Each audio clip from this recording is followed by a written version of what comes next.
খুনের শিকার ব্যক্তির পরিবারের সঙ্গে তারেক রহমানের মতবিনিময়ে উঠে এলো ১৭ বছরের ভয়াবহ নির্যাতনের চিত্র।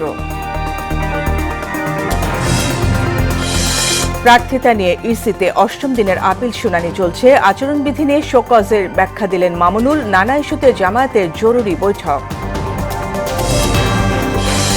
আসন্ন নির্বাচনে গেম চেঞ্জার হতে পারে তরুণ ও সুইং ভোটাররা। বিশাল ভোট ব্যাংক টানতে রাজনৈতিক দলের নানা কৌশল। এবং বাংলাদেশ মায়ানমার সীমান্ত জুড়ে স্থলমাইন আতঙ্ক। বিস্ফোরণে ৩ বছরে অন্তত ২৭ জনের অঙ্গহানি। নিয়ন্ত্রণের সতর্ক অবস্থানে বিজিবি।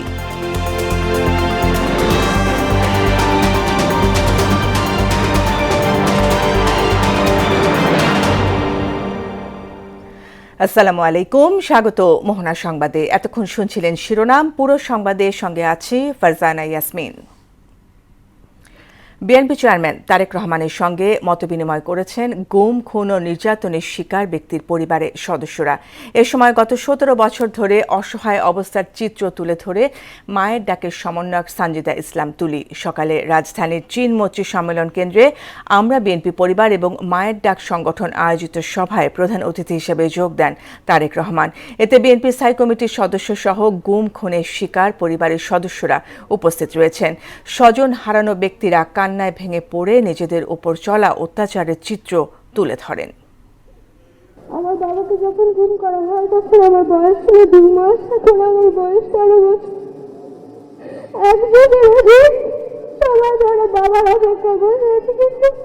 অনেকেই আছি যারা কোনো না কোনো ভাবে কোনো ভালো আইনজীবীকে চিনি। একজন আরেকজনকে যদি আমরা সাহায্য করি, ইনশাআল্লাহ আমরা কামিয়াব হব। এখানে কোনো ব্যক্তি বলতে পারবে না যে তারা এখনো একা আছে। আমরা সবাই একসাথে আছি। আমরা বিএনপি পরিবার ও মায়ের ডাক সংগঠনের সভার বিষয়ে সবশেষ পরিস্থিতি জানতে চলে যাচ্ছি বাংলাদেশ চীনমৈত্রী সম্মেলন কেন্দ্রে। যার মাথা নত করা যায়নি সেই নেত্রী আজ আমাদের মাঝে নাই, কিন্তু তার যে পতাকা, সেই পতাকা আজকে তারেক রহমান ধরেছে।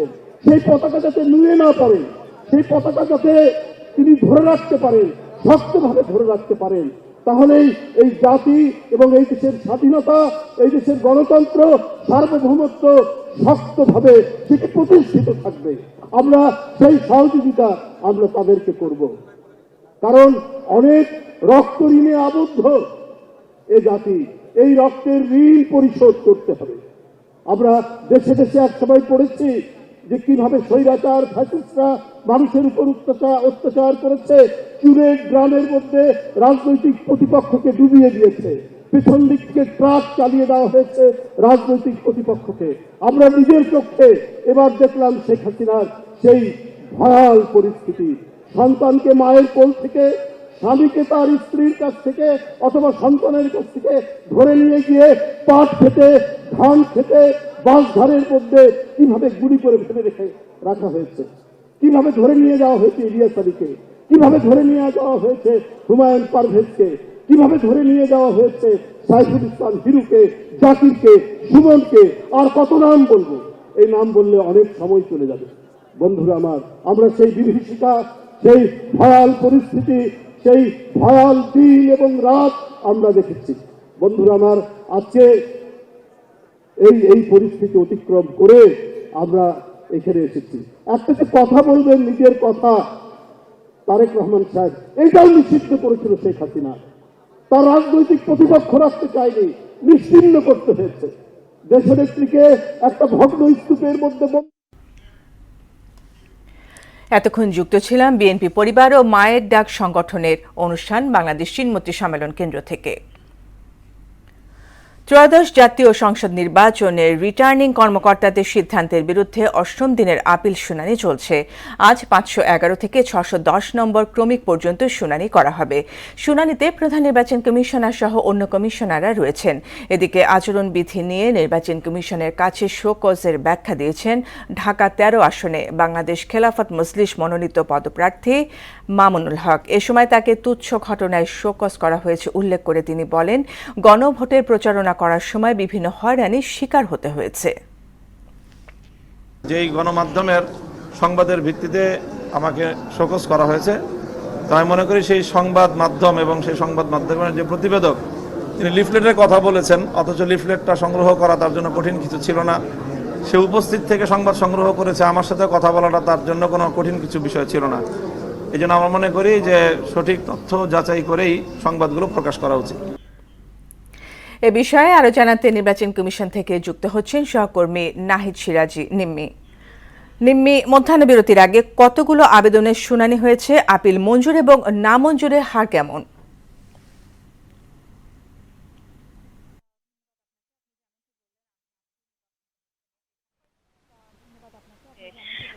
ত্রয়োদশ জাতীয় সংসদ নির্বাচনে মনোনয়নপত্র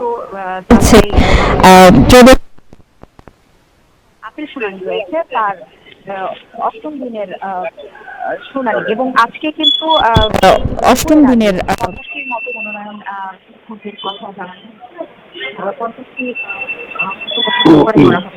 বললেন, এবং আরেকটু যদি বলতে 15 মিনিটে কিন্তু হয়েছে সেখানেই কিন্তু এই শুনানিগুলো চলছে। বিকেল 5টা পর্যন্ত এই শুনানি চলবে, এবং আজ মাত্র 11 থেকে 610 নম্বর আপিলের শুনানি অনুষ্ঠিত হবে। একই সাথে 11 থেকে 610 নম্বর আপিলের শুনানি অনুষ্ঠিত হবে। বাকি যে আপিলগুলো রয়েছে সেগুলো কিন্তু এবং আরেকটু যদি বলতে হয় যে অন্যান্য কার্যক্রমের অপেক্ষার ক্ষেত্রে যদি বলতে হয়, 16 জানুয়ারি কিন্তু কমিশনের 25টি আবেদনপত্র নাও নিতাম পারি, সময় কম থাকলে একবারে নিতাম না, কারণ 2-3 দিন বাদে তুমি লাইভ দিতাই। গ্রহণের বিরুদ্ধে 4টি আবেদন নামঞ্জুর হয়। শুনানিতে 4টি আবেদন অপেক্ষমাণ রাখা হয়েছে, এবং আজকে এখন পর্যন্ত আসলে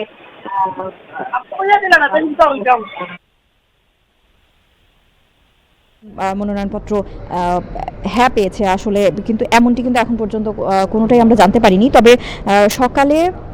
সকালের দিকে যে খেলাফত মজলিসের যে গণভোট প্রচারণার বিষয়টি যেটি ছিল, ঢাকা 13 আসনের বাংলাদেশ খেলাফত মজলিস মনোনীত সংসদ সদস্যর পদপ্রার্থী মামুনুল হক, তিনি কিন্তু বলেছেন যে তাকে আসলে তুচ্ছ ঘটনায় মূলত শোকজ করা হয়েছে, এবং এই অভিযোগ তিনি করেছেন। একই সাথে তিনি বলেছেন যে গণভোটের প্রচারণাই কিন্তু তিনি করেছেন, এবং সেই সময় তিনি হয়রানির শিকার হয়েছেন।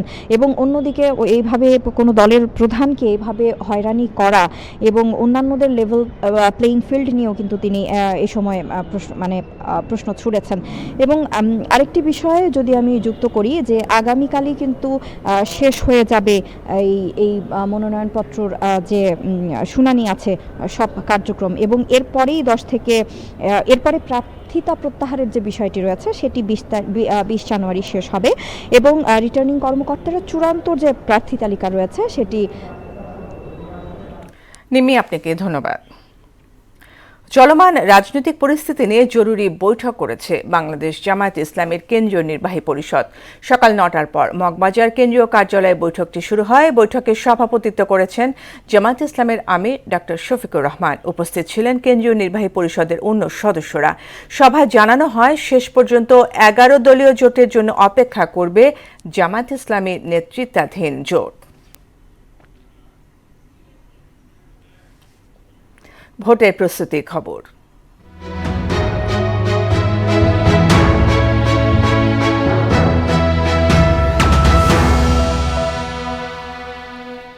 আসন্ন জাতীয় নির্বাচনে জয় পরাজয়ে বড় ভূমিকা রাখবেন তরুণ ও সুইং ভোটাররা।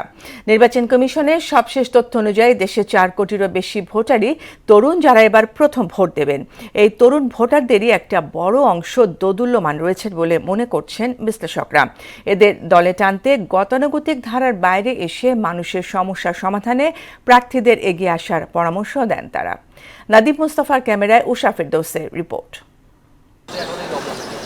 বিগত 3টি জাতীয় নির্বাচন অনেকটা একতরফা হওয়ায় এবারের নির্বাচন নিয়ে সাধারণ মানুষের আগ্রহটা অনেক বেশি। এমন প্রেক্ষাপটে দেশের 13.25 কোটি ভোটারের বড় একটা অংশ ভোটদানের ক্ষেত্রে এখনো সিদ্ধান্তহীনতায় রয়েছেন। কোন জরিপে এই সংখ্যা 43 থেকে 49%। ভোট আসবে, ভোট দেব নিজের মন মতো, এটাই। যে যোগ্য প্রার্থী আছে, ঠিক আছে, যাকে দিলে দেশ সুন্দর সুষ্ঠুভাবে চালাবে তাকেই ভোটটা দিব। সবাই চাইতেছে যে স্বাধীন মতো একটা বাক স্বাধীনতাভাবে তারা একটা ভোট দিবে।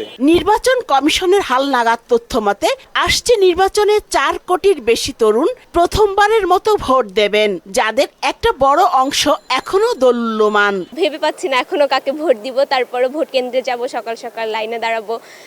এতদিন দেখেছি আর এবার এক্সপেরিয়েন্স করবো, আমি আসলে অনেক এক্সাইটেড। শুধু তরুণরা মিলে তো বাংলাদেশ না, প্রবীণ তরুণ সবার সমন্বয় করতে পারবে এরকম জনপ্রতিনিধি চাই। যে ফ্যাসিস্ট সরকার ছিল এইরকম সরকার যেন না আসে, গতবারের মতো যেন এরকম না হয়। আবার চাকরির ক্ষেত্রে আমরা যে বৈষম্যের বিরুদ্ধে আন্দোলন করছি সেইটা যেন আবার না ফিরে আসে। চেষ্টা করবো যে আমাদের অতি মহামূল্যবান যেই ভোটটা সেটা একদম সুদক্ষ মানুষকে দেওয়ার জন্য এবং সুদক্ষ রাজনীতিবিদ যারা তাদেরকেই দেওয়ার জন্য। সুইং ভোটারদের কোনো নির্দিষ্ট দলের প্রতি সমর্থন না থাকলেও তারাই ভোটের ফলাফল প্রভাবিত করে বলে মত দেন এই বিশেষজ্ঞ।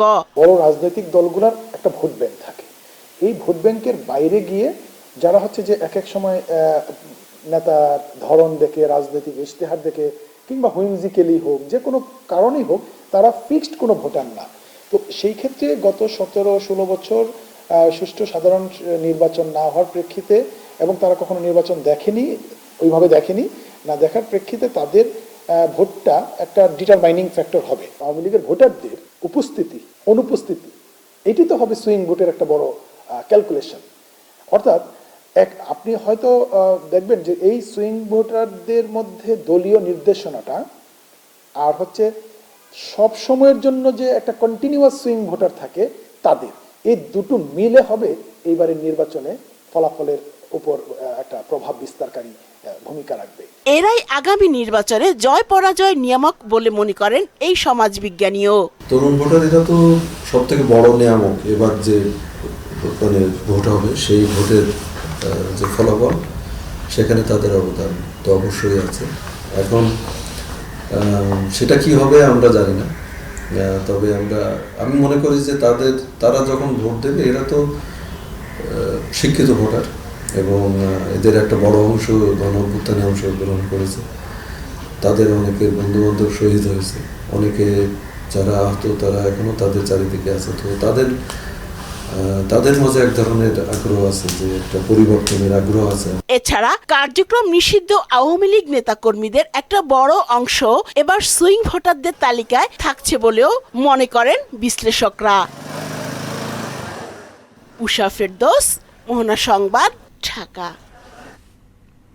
ত্রয়োদশ জাতীয় নির্বাচন ঘিরে সাধারণ মানুষের ভাবনা সহ ভোটের চালচিত্র জানাতে এই মুহূর্তে সিলেট থেকে যুক্ত হচ্ছেন সহকর্মী শিপার চৌধুরী। শিপার, সিলেটের আসনগুলোতে নির্বাচনের চিত্র কেমন দেখছেন? বিশেষ করে বিশেষ ভোটারদের কাছে টানতে প্রার্থীদের পদক্ষেপ কি?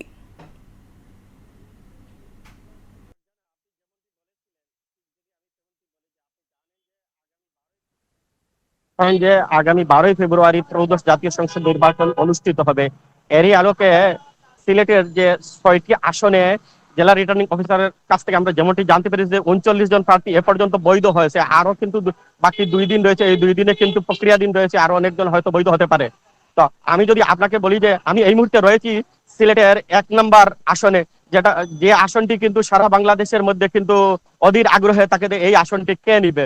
তো আমি এই আসনের ভোটার সংখ্যা রয়েছে 6,74,117 জন। তো এই জায়গায় কিন্তু পুরুষ ভোটার রয়েছে 3,39,000-এর অধিক এবং নারী ভোটার রয়েছে 3,24,000-এর অধিক। এর মধ্যে কিন্তু তৃতীয় লিঙ্গ ভোটার রয়েছে কিন্তু 13 জন। আসলে কিন্তু আমরা যেমনটি দেখতে পাচ্ছি যে এখানে কিন্তু ভোটারদের কিন্তু প্রচুর পরিমাণ উৎসাহ উদ্দীপনা, দীর্ঘ দিন প্রায় বলা যায় যে 17-18 বছর পরে স্বাধীনভাবে ভোটাররা কিন্তু তাদের ভোট প্রয়োগ দিবে। তো আমি যদি এই মুহূর্তে একজন নতুন ভোটারের সাথে কথা বলি, যে তার কাছ থেকে জানতে ভাই আপনি যদি বলেন যে যে আমি তরুণ ভোটার হিসাবে আমার চাওয়া হচ্ছে যে যারা দেশকে নিয়ে মহাপরিকল্পনা করেছে এবং বিভিন্ন কর্মসূচি হাতে নিয়েছে, তারা সরকার দেশের দায়িত্বে এসে সঠিকভাবে দেশ পরিচালনা করবে বলে আমি মনে করছি। থ্যাংক ইউ, আপনাকে ধন্যবাদ। আপনি যদি আরেকজন ভোটারের সাথে কথা বলি, ভাই আপনারা কি? আসসালামু আলাইকুম। আমি চাই বাংলাদেশ জাতীয়তাবাদী দল বিএনপির চেয়ারম্যান তার যে 31 দফা বিনিময় 31 দফার। জি, ধন্যবাদ আপনাকে। তো আসলে আমরা যেমনটি ভোটারদের কাছ থেকে জানতে পেরেছি যে তারা কিন্তু আসলে আগামী নির্বাচনে এমন একটা সরকার চায় যে সরকারের কাছ থেকে তারা শান্তি শৃঙ্খলা এবং মানুষের বাকের নিশ্চয়তা দেওয়া যায়। এই ছিল আমার কাছ থেকে সিলেটের ভোটার নির্বাচনী সর্বশেষ তথ্য। শিপার, আপনাকে ধন্যবাদ। 57 বছর ধরে ভোট দেন না চাঁদপুরের 9 গ্রামের নারী ভোটাররা। আধুনিকতার ছোঁয়ায় সব সুযোগ সুবিধা নিলেও নির্বাচন থেকে দূরে তারা। জনশ্রুতি আছে, এক পীরের নিষেধাজ্ঞায় ভোট কেন্দ্রে যান না সেখানকার নারীরা। যদিও প্রতি নির্বাচনে তাদের ভোট দিতে উদ্বুদ্ধ করেন স্থানীয় জনপ্রতিনিধিরা। এবারও সেই চেষ্টা চালিয়ে যাচ্ছে নির্বাচন সংশ্লিষ্টরা। রফিকুল ইসলাম বাবুর প্রতিবেদন, জানাচ্ছেন তাহসিন তারিন। 16 নম্বর ইউনিয়নে একদম জোনপুরের 1969 সালে চাঁদপুরের ফরিদগঞ্জ উপজেলার রূপসা দক্ষিণ ইউনিয়নে ভয়াবহ কলেরা মহামারীতে অনেক মানুষের মৃত্যু হয়। সেই সময় ভারতের জৈনপুর থেকে আসেন এক পীর। মহামারী থেকে বাঁচতে নারীদের পর্দা করার নির্দেশ দেন তিনি। লোকমুখে ছড়িয়ে পড়া সেই নির্দেশ একসময় গুজব আকারে ডালপালা বিস্তার করে নারীদের ভোটকেন্দ্রে যাওয়ায় নিষেধাজ্ঞা পর্যন্ত পৌঁছে। সেই থেকে অজানা আতঙ্কে ভোটদানে বিরত রয়েছেন এই অঞ্চলের নারীরা। ইসলামী দৃষ্টিকোণ থেকে পর্দা মেনে চলেন চাঁদপুরের ফরিদগঞ্জ উপজেলার এই 9 গ্রামের বেশিরভাগ নারী। পর্দার মধ্যে থেকেই দৈনন্দিন কাজের পাশাপাশি শিক্ষা দীক্ষা আধুনিকতা সবকিছুতে এগিয়ে গেলেও এখনো ভোটকেন্দ্র বিমুখ তারা। যেখানে ভোট দেওয়া নিষিদ্ধ, এজন্য আমরা কখনো আসলে দেইনি আর কি। নারী ভোটাররা যারা, এরা ছোটবেলা থেকেই কখনো দেখি নাই যে আমাদের মা কাকিরা ভোট দিয়েছেন। এই অনুযায়ী আমরা কখনো ভোট দিতে হয় নাই, দেই নাই। স্থানীয় অনেকের মত, পীর সাহেব মওদুদুল হাসান নারীদের পর্দানসীন হতে বললেও ভোট কেন্দ্রে যেতে নিষেধ করেননি। হুজুরের পর্দা যাতে লঙ্ঘন না হয় মহিলাদের, বিশেষ করে এই কারণেই ভোট দেওয়ার জন্য নিষেধ করছে। এরপরে মহিলারা ভোট দিতে গেছে, ভোট দেওয়ার পরে নাকি এই গ্রামে ডায়রিয়ার ব্যারাম হয়েছিল। এলাকার নারীদেরকে ভোট দিবার জন্য নিষেধ করেছেন, এই জন্য ওনারা ভোট দেয়। উদ্বুদ্ধ করার চেষ্টা করতেছি, মহিলারা ভোট কেন্দ্রে যাবে আশ্বস্ত করতেছে। জেলা নির্বাচন কর্মকর্তা বলছেন, আসন্ন ত্রয়োদশ জাতীয় সংসদ নির্বাচনে নারীদের ভোট কেন্দ্রে নিতে উদ্যোগ নেওয়া হবে। এই বিষয়ে নির্বাচনের প্রার্থীদের কর্মসূচি রাখারও পরামর্শ দেন তিনি। এবছরে আমরা তাদেরকে সচেতন করার জন্য উদ্বুদ্ধকরণ প্রোগ্রাম, উঠান বৈঠক সহ বিভিন্ন ধরনের আয়োজন আমরা করার চেষ্টা করব, যাতে তারা ভোট কেন্দ্রে গিয়ে তাদের ভোটাধিকার প্রয়োগ করেন। আসন্ন নির্বাচনে এই ইউনিয়নে মহিলা ভোটার সংখ্যা বাড়বে বলে আশা করছেন উপজেলা নির্বাহী কর্মকর্তা। যারা মহিলা ভোটার রয়েছেন তাদেরকে উদ্বুদ্ধ করবেন, তারা যেন ভোট কেন্দ্রে এসে যাতে ভোটটি দেয়। এবং আমি আশা করছি এবারে নির্বাচনে বিগত নির্বাচনগুলো থেকেও এবার আমাদের মহিলা ভোটারের সংখ্যা তুলনামূলকভাবে বৃদ্ধি পাবে। রূপসা দক্ষিণ ইউনিয়নে প্রায় 25,000 ভোটার, যার অর্ধেকই নারী। তাহসিন তারিন, মোহনা সংবাদ। বাংলাদেশের ভূখণ্ডে আরাকান আর্মির পুঁতে রাখা মাইন এখন মূর্তিমান আতঙ্কের নাম। সম্প্রতি মাছ ধরতে গিয়ে মাইন বিস্ফোরণে পা হারান সীমান্তের বাসিন্দা মোহাম্মদ হানিফ। এমন পরিস্থিতিতে অনিশ্চয়তা আর আতঙ্ক থেকে মুক্তি চান সীমান্তের মানুষ। তবে পরিস্থিতি নিয়ন্ত্রণে সর্বোচ্চ চেষ্টা করছে বিজিবি। আফসার কবির আকাশের প্রতিবেদন, জানাচ্ছেন আফরিন পপি। মিয়ানমারে আরাকান আর্মি ও রোহিঙ্গা স্বাধীনতাকামী বিদ্রোহী গোষ্ঠীর মধ্যে লড়াইয়ের জেরে টেকনাফ সীমান্তে এখনো আতঙ্ক বিরাজ করছে। গত কয়েকদিনের মর্টার শেল বিস্ফোরণ ও গোলাগুলিতে আহত হয় এক শিশু ও জেলে। এছাড়া মাছ ধরতে গিয়ে মাইন বিস্ফোরণে পা হারান মোহাম্মদ হানিফ। এরপর থেকেই ভয় আর ক্ষোভ বিরাজ করছে সীমান্তের মানুষের মাঝে। সীমান্তে এসে তারা মাইন পুঁতে রাখে, যার কারণে আমাদের জেলে এবং যে ব্যবসায়ী সমাজ দিন দিন এবং আতঙ্ক এবং ক্ষতিগ্রস্ত এবং ব্যবসা বিমুখ হয়ে যাচ্ছে। সারা দেশে তাই গোলাবারুদ ভরের, বুম ভরের, মাইন ভরের, তাহলে আর মা বোন হতিয়র, পুজিয়ান হতিয়র, আর চলাফেরা করতে অসুবিধা, আর গ্যারেজ যাইতে অসুবিধা। মাইন বুম দিয়া চলে গেছে, কোথায় কোথায় দিচ্ছে এটা আমরা জানি না। তখন মাইনের ডর, আমরা কি যাইতে পারি না ওইখানে, এখন মাছ ধরতে পারি না। আমরা সামনে থেকে চলবো, কিভাবে চলবো? আমি অনুরোধ করতেছি সাধারণ জনগণ হিসাবে মাইনগুলো কিভাবে তোলান যায়। আমাদের একটা দাবি, মাইনগুলো তুলে উদ্ধার করে আমাদের সরকারের আমাদেরকে নিরাপত্তা দিবার জন্য। ল্যান্ডমাইন আতঙ্কে বাংলাদেশিরা কর্মহীন হয়ে পড়ছে। তাই বাংলাদেশের সীমানায় আরও ল্যান্ডমাইন আছে কিনা তা তদারকি করার অনুরোধ এই জনপ্রতিনিধির। আমরা প্রশাসনের প্রতি উদাত্ত আহ্বান জানাবো যে অনতিবিলম্বে তাদের এই মাইন যে ল্যান্ডমাইনগুলো আছে কিনা সেগুলো একটা দেখার জন্য, নাইলে আবারও এই ধরনের ঘটনা ঘটার সম্ভাবনা খুব বেশি রয়েছে। মাইনের বিষয়ে খতিয়ে দেখবেন জানিয়ে পরিস্থিতি নিয়ন্ত্রণে বিজিবি সর্বোচ্চ চেষ্টা করছে বলে জানান রামুর সেক্টর কমান্ডার। আমরা বর্ডার গার্ডের সদস্য হিসাবে এখানে প্রতিনিয়ত 24 আওয়ার্স আমাদের দায়িত্ব পালন করছি এবং সতর্কতার সাথে দায়িত্ব পালন করছি, যেন এই সীমান্তে সামনে আর কোনো সমস্যা না হয়। সীমান্তবাসীর একটাই দাবি, সীমান্তে পুঁতে রাখা মাইনগুলো দ্রুত সরিয়ে জেলেদের মাছ ধরার সুযোগ করে দেওয়া হোক। আফরিন পপি, মোহনা সংবাদ। সিলেটের ওসমানী নগরে বাসের সাথে মুখোমুখি সংঘর্ষে 2 জন নিহত হয়েছে। এ ঘটনায় আহত হয়েছে আরও অন্তত 10 জন। সকাল 7টায় ঢাকা সিলেট মহাসড়কের ওসমানী নগর এলাকায় এই দুর্ঘটনা ঘটে। পুলিশ জানায়, সিলেট থেকে ঢাকাগামী এনা পরিবহন ও ইউনিক পরিবহনের সাথে গাইবান্ধা থেকে সিলেটগামী শ্যামলী পরিবহনের মুখোমুখি সংঘর্ষ হয়। এতে ঘটনাস্থলে মারা যায় 2 জন। আহতদের উদ্ধার করে হাসপাতালে নেওয়া হয়েছে। ফুটবল। বাংলাদেশ যেন প্রথমবারের মতো ফুটবল বিশ্বকাপে অংশ নিতে পারে, সেটি ফিফার দীর্ঘমেয়াদী লক্ষ্য বলে জানালেন প্রেসিডেন্ট জিয়ান্নি ইনফান্তিনো। বিশ্বকাপের ট্রফি আগমনের সংবাদে দেশের ফুটবল প্রেমীদের মধ্যে ব্যাপক উদ্দীপনা দেখতে পেয়ে এমন মন্তব্য করেন ফিফার সভাপতি।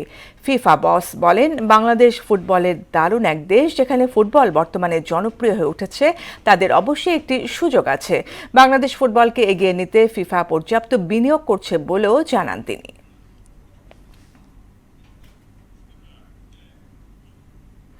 শেষ করব মোহনা সংবাদ, যাবার আগে শিরোনামগুলো আরও একবার।